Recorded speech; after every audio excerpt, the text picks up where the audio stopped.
Good afternoon, it's me again, your host on small tips, and today I'll be showing you how to use the snipping tool in Windows 11 to record your screen. The good thing about this is that you can record a portion of your screen or the entire screen. Let's get into it. It's very easy. To begin, press a combination of three buttons on your keyboard, which is the Windows Shift and R buttons on your keyboard to activate the snipping tool. Once the snipping tool is activated, you can select the entire screen and begin to record. It's simple. All you have to do is click the start and it begins to record.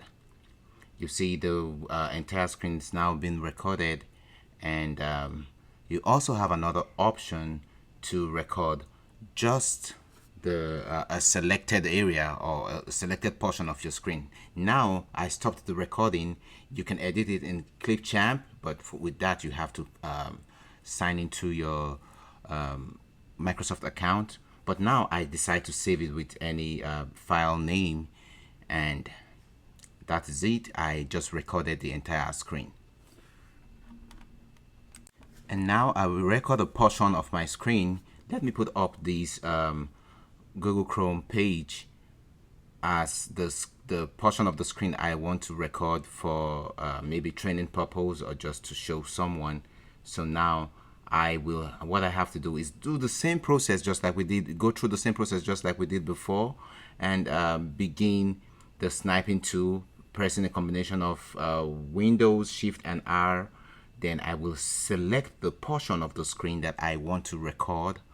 Once that's selected, then I go to start recording and it begins to record.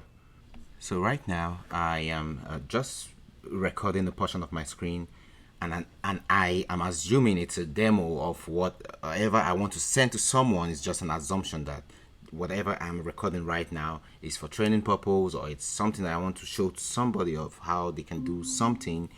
So I am recording a portion of my screen.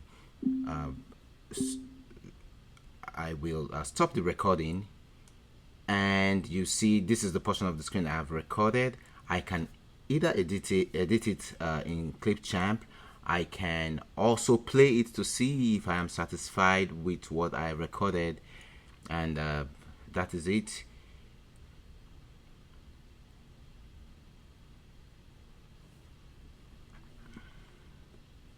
This is just a video that I made. It's not like I'm repeating the whole process, but I can go ahead and save it with any file name that I like. And that is all about recording your screen using the snipping tool in Windows 11. If this video was helpful to you, please support me by liking, sharing, and subscribing to my channel. Thank you.